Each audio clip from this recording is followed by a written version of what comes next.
Warning: this podcast may contain spoilers as well as coarse language. Viewer discretion is advised. Okay. Hello, everybody. Welcome back once again to that good old Violet Evergarden podcast. This is Violet Everweekly on the Our Anime Podcast channel. Thank you for returning. If you're new to this series, well, that's just something we do. We're talking about Violet Evergarden week by week. We're on episode 8 now, if you can believe it. Episode 8. I'm Lux, otherwise known as Mozilla Fennekin, and joining me once again is Becker. Hey, I'm on vacation, so I'm going to be on my phone during this podcast, might be. Wow. Where are you?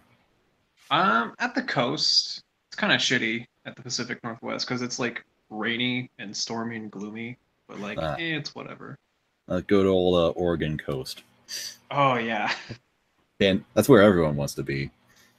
Dude, And it's the place to be.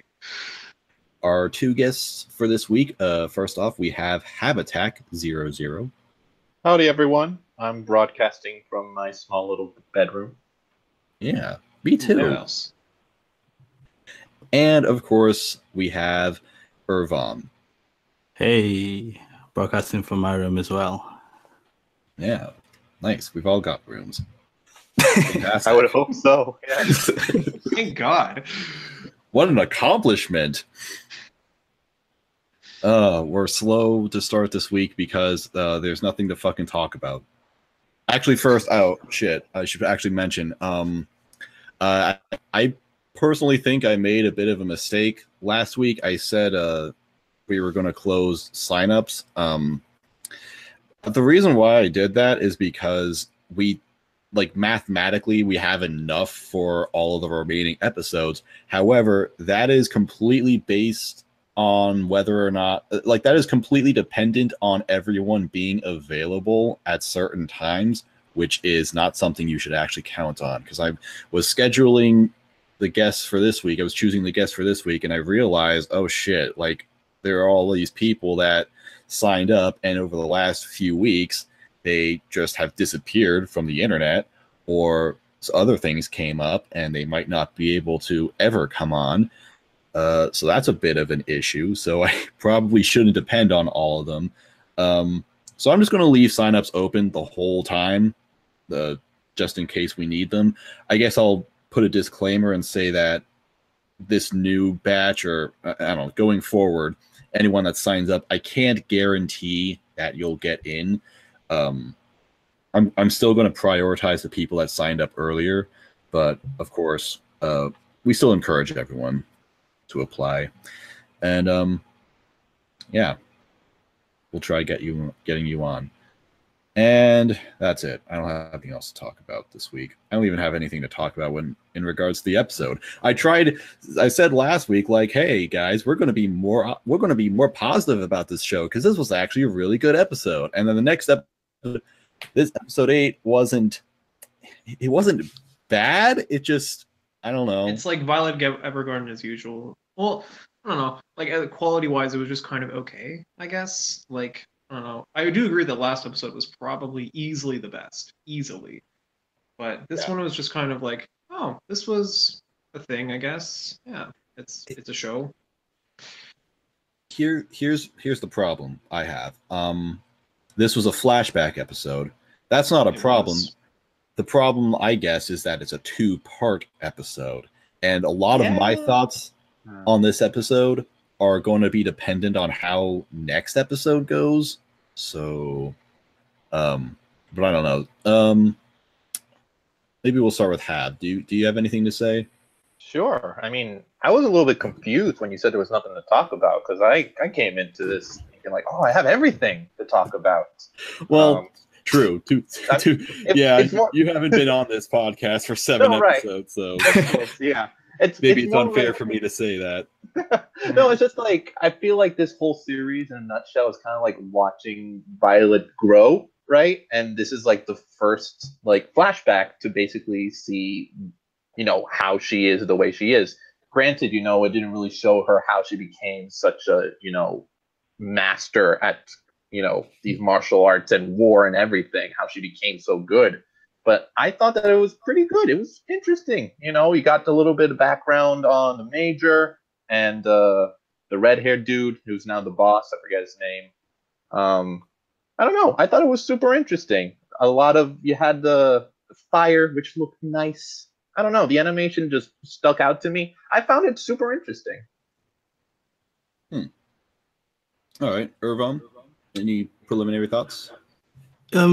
Pretty much kind of the same. I mean, it did kind of feel almost like it was kind of an episode that was more to kind of see how far she'd came rather than to progress what she'd already, like the progression we've already been having.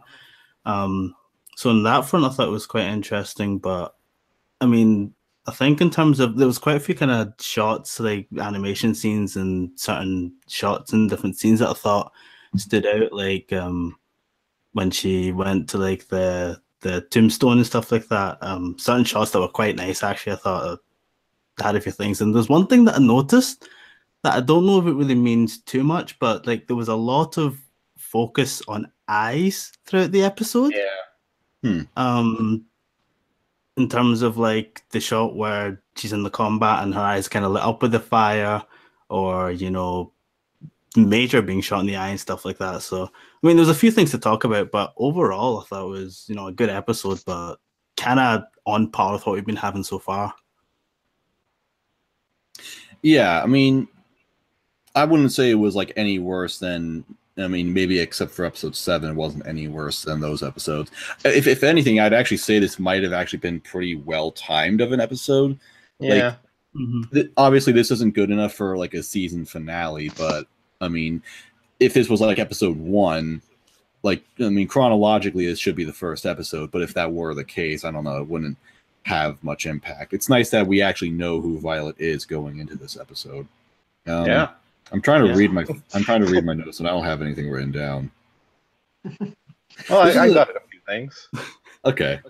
Yeah, well, like, one of the things that I agree with Irvam, it was the thing with the eyes. I felt like a lot of the time they kind of on par with what the show's been trying to do so far.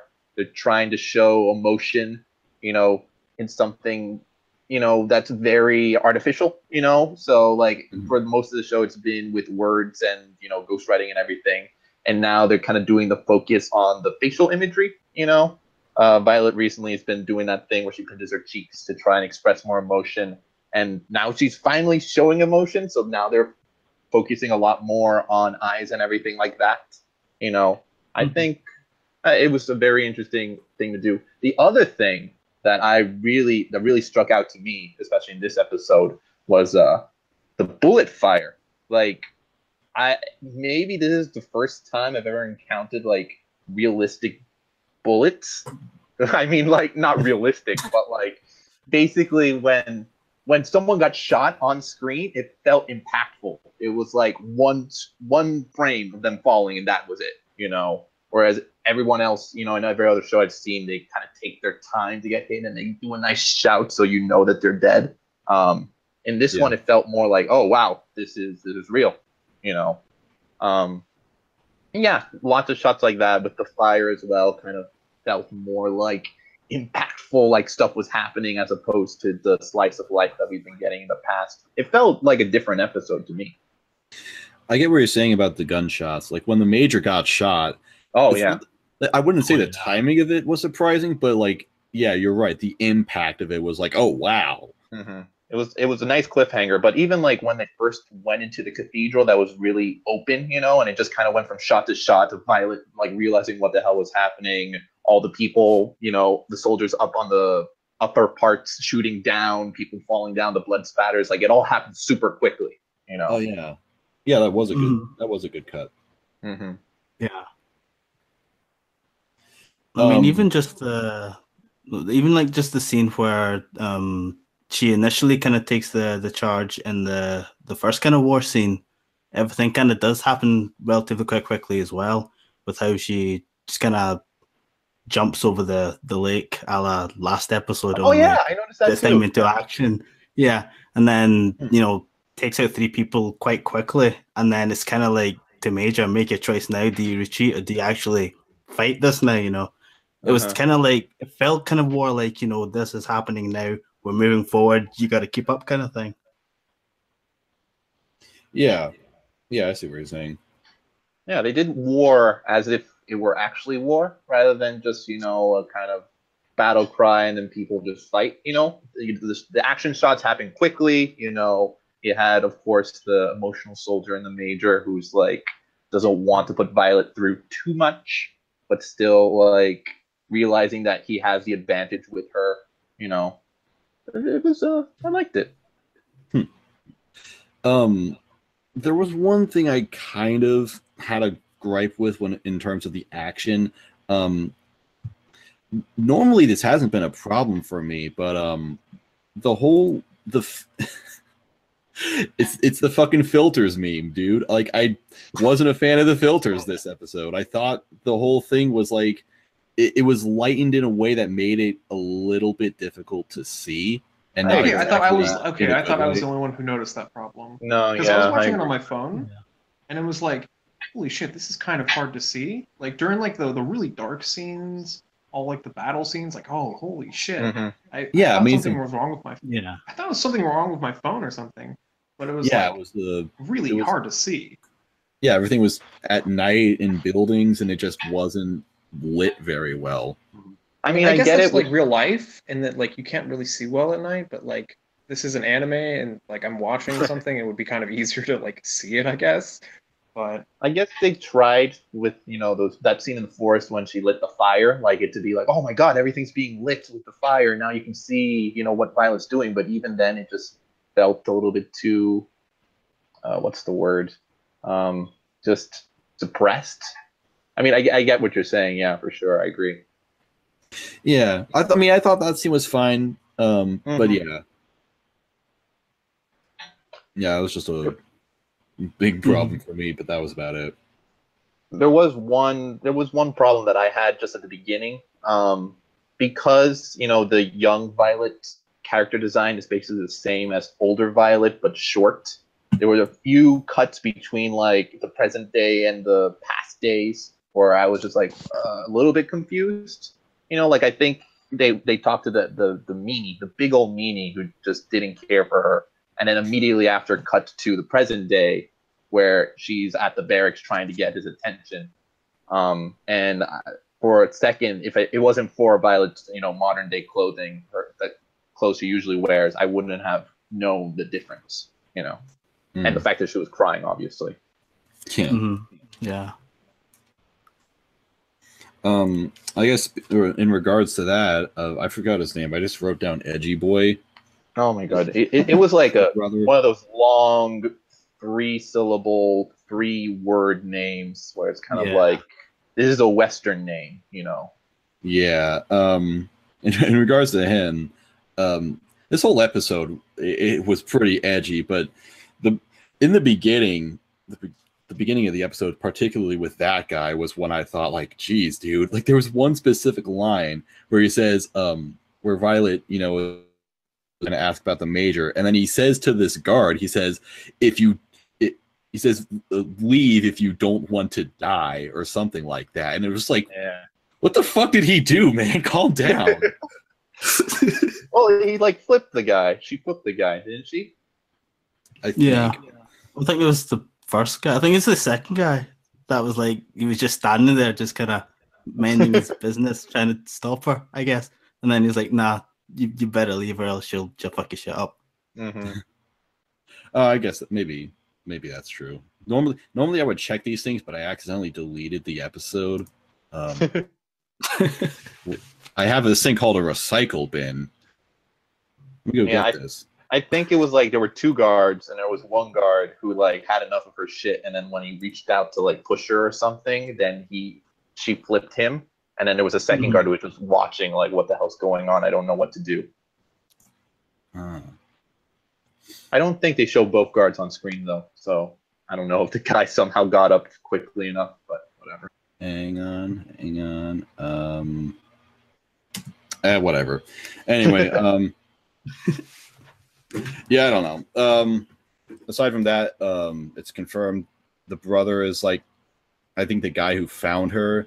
Oh, you know what? Actually, I realized the reason why I thought everything was so edgy is just because of the way everyone talks about Violet in the army, except for the major, where how everyone else is like, Yeah. oh, she's nothing but a tool. She's just good for killing people. And I'm like, okay. Literally being the worst person ever. Yeah. Yeah. I don't know. I'm not a huge fan of just what's the word? God damn it, I'm really off my game this week. It was just kind of like a goofy sort of edge. Yeah. Like mean for the sake of being mean rather than realistic. Much, yeah. Exactly. It's like, how do we make this the most punchable character we can? Mm-hmm. Oh yeah, like kind of like cheap stuff, I guess. Like It was cheap. It just being rude and being super objective, despite the fact that she's a little girl. Yeah. it's trying too hard. You know? Yeah. It was a little try hard to me. I mean, I'm not saying that like in an army everyone would respect this little girl who's like a trained since like, I mean, I'm not saying that she would be well respected around there, but it's just the way the specific language and the word choice was just bad. I mean, like when you're that young of a girl and you've pretty much like took on like a patrol unit by yourself to like start. I mean, I'm sure at that point people would at least name you something, or at least have the respect to kind of give you a code like ranks or something. Yeah. I don't know. Maybe it's just a time period where everyone hates women. Though one thing I thought was like a nice contrast is when the major's brother. Wait, not the brother. It was the redheaded guy, I think. Yeah, it's the friend. Yeah, He was a colonel back then. Isn't it Claudia? Yeah, Claudia. Yeah, Claudia. Yeah. Okay. Yeah. When Claudia meets Violet and the major, I appreciate that. Like one thing I actually think the time I thought they kind of did this right is when he meets them and then he says, like, he's kind of treating her with like some skepticism. He's like, hey, are you sure it's okay to like I don't know, talk to her like that or something? But then it's like, I don't know, getting to know Violet a little bit, he actually kind of, I don't know, treats her like an actual person. But I just kind of like, I don't know, it started off where he was like not on board with her at first, but not in such a over the top way like everyone else was. Yeah. I did like the little offer he made during his one scene with the major, saying, oh, you can, I'm thinking of starting a company, you can join me, and then, extending the offer over to Violet. It was like, oh, yeah, okay, that's a nice little tie, Yeah, just having a nice little joke about that. That was good. And it also makes sense, that he would just take her on so easily, it also kind of matches his grief at the beginning of the series, when he realizes it. It's like, oh, well, I guess I'm going to keep this promise I made as a joke, Yeah, why not?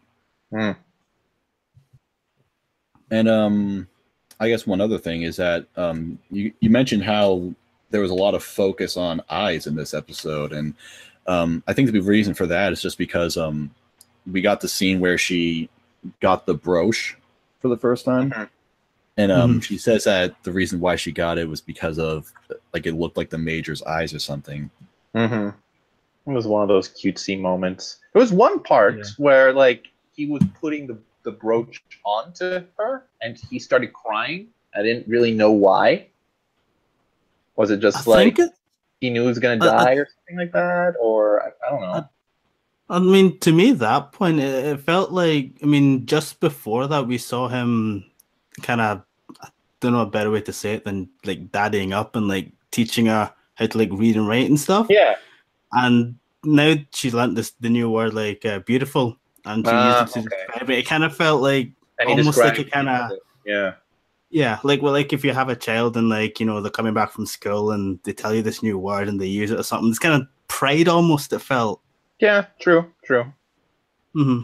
A pride particularly felt because of her upbringing and just the kind of person she is. He pities this person, and now that he kind of sees that she's making progress, like as a functional person, it's like, I don't know, touching.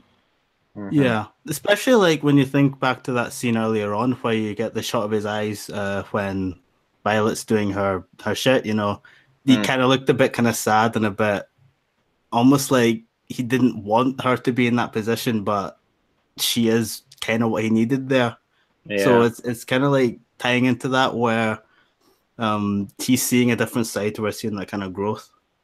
And this was what the whole show is about, right? Just seeing Violet grow as a person, you know. Hmm. Mm-hmm. Yeah. What do you think that the show's going to go after this?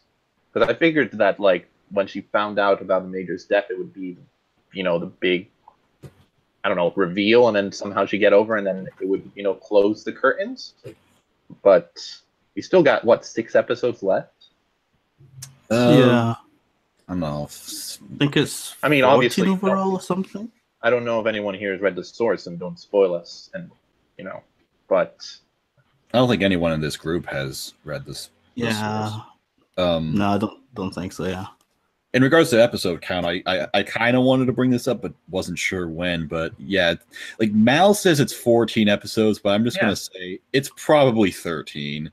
You think so? Kyoto Animation, like every one of their shows in the last like 4 years, has been 13 episodes plus an OVA. The reason why Mal lists 14 episodes is because the Blu-ray, like the whole, like all the BD said that it's 14 episodes. And they usually package the OVA for people to buy it. Yeah.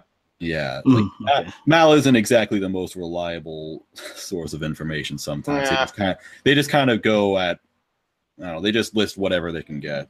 And they update it as they go, of course. Yeah. Mhm. So I guess as a fair warning, don't be surprised if we get to like episode 12 and then it's like, oh, Done. next week's the last Over, one. guys. Whoops.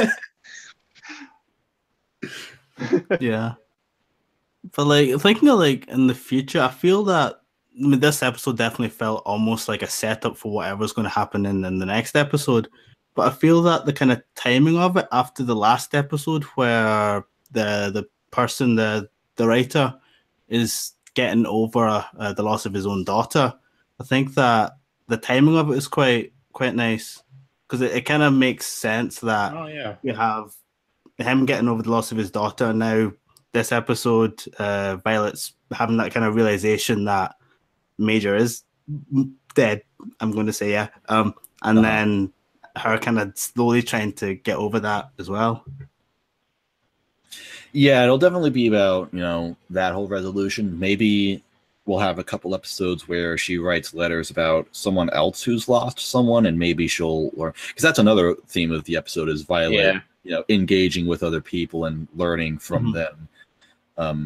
So maybe she'll have to learn about other people who have lost people, because of course it's a post-war setting, so that's a thing going around for everybody.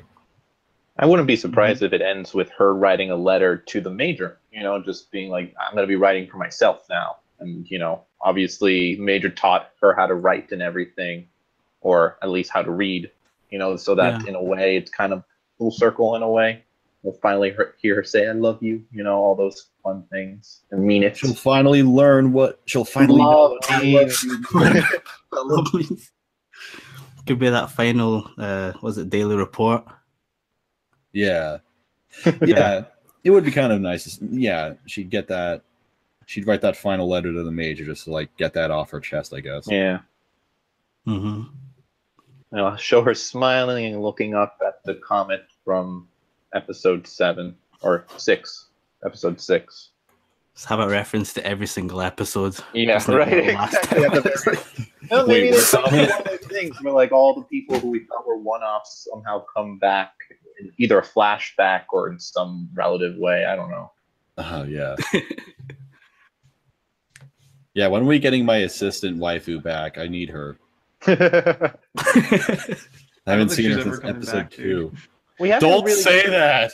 We haven't really got an episode with a birthmark. What's her name? The one who wears the beret. We had the country girl, and then the sexy girl, and then there's the other one who's kind of mopey and really like to play. Oh, Oh yeah. The glasses girl. Yeah, glasses girl, Megane. Yeah. I mean, I guess we could have like a follow up, right? Because wasn't there like something where she was like looking at through a shop window at something, and it kind of the episode didn't really end in like some kind of resolution. So there might be something else, I guess. No, I'm sure. I mean, I'm assuming they're going to have a focus on her at one point because they gave one to the country girl. I could be completely wrong, right? But I don't know. It Yeah. feels like or maybe we already kind of went through her in the first beginning episodes when like she wrote that letter for that one woman, and then she got in trouble for it because it wasn't good enough or something like that. Yeah. We also haven't had an episode dedicated to Pirate Wench yet. Yeah, right. It's going to show her flashback, her history. I'm sure she has an interesting one. True. Yeah. Especially with like her kind of relation to Claudia as well. Yeah, right. I'd like to see that. That's my OTP for this show. Back to her days. I closed my notes. I don't think I had anything else to say though. I guess a funny little moment is that when the Major's trying to buy Violet a gift, and I don't know, he's just asking her what she wants, and she doesn't know what she wants, and he's like pretending that it's an order or something, and he says like oh right, yeah, like Violet says, oh Yeah. what do like what should I want? Yeah, and the Major says like girls would want like a dress or an accessory, and she says, okay, I want a dress or an accessory. Just so, I just really love blunt Violet, who doesn't know anything. Yeah, the innocent, just like taking orders, Violet. Yeah. But then she found the brooch all on her own, which was nice. True. I mean, isn't that Yeah. like her first kind of like self-choice kind of thing? Like ever, if you think about it. You can interpret like Oh. back when she had first gotten given, when she was Get first, given to the Major. That when the maid was trying to dress her or whatever, she started running away because she wanted to find the Major, kind of like a puppy. You could say that maybe that was her first choice, but that might have been more of just like instinctual sort of thing. Mm-hmm. Yeah. Oh, one thing I kind of wanted to bring up was something that I found kind of nice was you had that war scene where she's fighting in the dark, and then she like brings the kind of kills those people, and then it's like the fire and all that, and it was kind of nice and vibrant and action packed. And then immediately after that, we go to a scene where there's she sees a tombstone, and like the initial reaction is like her all like the colors faded out from her, that everything's all white. There's like no movement at all. It's quite a nice contrast that I thought was quite nice. I didn't notice that. Yeah, it went from like the dark filter to like I remember the shot of the green grass with the tombstone. I was just like, wow. Yeah. I'm trying to find that so I can comment on it, but I can't. God damn it. Like, I thought it was like it kind of looks really nice. Half?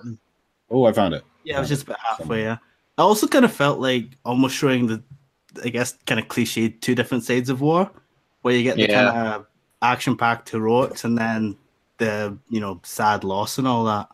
Yeah, I think it worked at least. I mean, I didn't catch it, but when you brought it up, I'm like, oh yeah, that was a really clever way of doing it. Mm-hmm.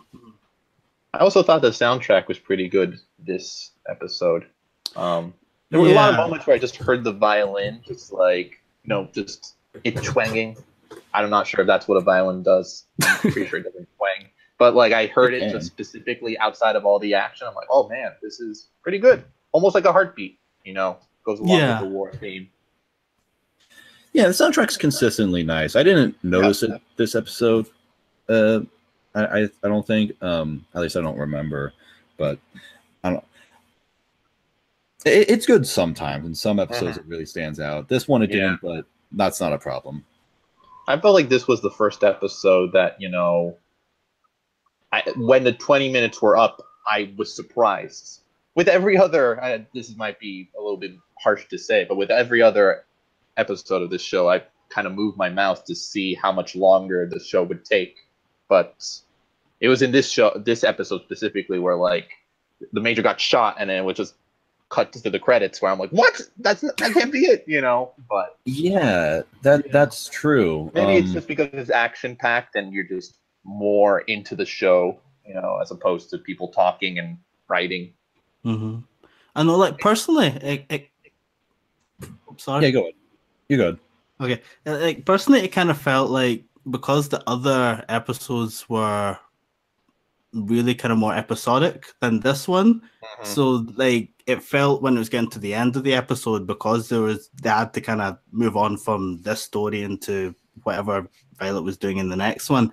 It felt like it did kind of wind down to an end, but this episode, it felt like it was kind of consistent throughout. Yeah, it moved pretty quickly, but I wouldn't say it was a bad thing. Like, it didn't feel like I was being dragged through the whole episode. I was following along. Yeah, I think maybe the reason why it kind of ended in a surprising way, because I also, like, when it ended, I thought, oh, like, I wrote in my notes, it's like, oh shit, I didn't have enough to say, and now it's over because it just went by so quickly for me. I think the reason for that is just because we kind of know how Violet's going to end up at the end of the episode, and we don't see that happen. Like, how the fuck did she lose her arms? What happened? Yeah. I mean, I thought it was just kind of that this was going to be the end of the episode, and it would just move on to present day, the next episode, because you can kind of fill in the blanks. Like, I imagine now that you bring up the arms, I'm sure they're going to show that somehow, like her dragging the majors through, and then something happens, and then on the staircase, and then it's that one moment that they keep foreshadowing this entire time. But yeah, we get that scene. I also kind of felt slightly weird in that when we'd seen the kind of foreshadow thing earlier on, it didn't really seem like there was kind of any injury to the Major's eye. So when he got shot in this episode, it kind of felt as if this is something new, as in, like, this is not what I'm expecting at all, because he seemed fine in the face earlier. Yeah, he had a slight cut on his face, but nothing in the eye until that point where you're like, oh, that's where it happened. Okay. Yeah. Hang on 1 second. I think maybe they just did that I don't know, because they can't. Maybe because it would be too much to show on TV. And also just because Kyoto doesn't animate violence or gore like that. Because as it is, this is still probably like the most violent show they've done. At least one of the most violent episodes they've done for any show. Yeah. Yeah, I'd say so, yeah. I don't know. There were some scenes in Nichijou that were pretty dang violent. That's true. You can't top Nichijou. Yeah. Nichijou's in a world of its own. It's a different brand of violence, but I don't know. Some of the stuff there, I cringed, I think that's all I have to say for this episode. I don't think I have any other points to make. Any new ones, anyway. Me neither. I think I got everything out. Yeah. Yeah. I think I got everything out as well, yeah. Becker, you too? Oh, he's a dead boy, I guess. Yeah. I'll take that as a yes. So I guess that's the end. That was pretty short. But actually, that was actually longer. Every time, like, I don't have much to say, I'm like, oh, shit, the fucking Violet Evergarden podcast is going to be like 10 minutes this week. And we actually got like almost 35, so that's good. Oh, nice. The guest pulled away. Yeah, you really did. Thank you. Thank you so fucking much. I really could not do this without you. It takes like just 7 episodes of us listening in and being like, oh, but I have this opinion. And then when we're finally on, we're just like, all of this, Exactly. That's actually why a couple of other people that have signed up haven't been on yet, because they're like, no, save me for like episode 10. Really? They want to get on the end so they can sum up their entire feelings. Okay. Yeah, exactly. Yep. So I guess look forward to that. All right. We always joke that the podcast is going to get longer and longer, and just wait, it's going to be like 2 hours at some point. Bring back all the guests for the last episode, and everyone's going to have something to say that they didn't say on their episode. The 30-person podcast. That's a great idea. Let's do that. What could possibly go wrong? All right. Thank you for listening, everybody. That was a hopefully an acceptable episode for you. Thank you. Hi, Becker. Bye, Becker. Thank you for being Hab, Irvom, you were a great guest this week. Thank you for joining. Yeah, thanks for having us. Oh, yeah, thank you for having me on. Yeah, no problem. It was great. And thank you, viewer, for listening. Make sure you subscribe. Or listener. Oh, they could be viewing it on YouTube. Yeah. There were some, like I edited last time I edited an episode, I put in a couple jokes saying like, wait, does anyone watch podcasts? And a couple people was like, yeah, I watched it. I saw that. Yeah. So thank you for listening, for viewing, whichever you're doing. Make sure you subscribe. Follow us on Twitter at Tokyo Podfathers, and check out the Discord that we have opened up recently. It's a good place for you to chill out and talk about animes with us. And that's it. See ya. Bye.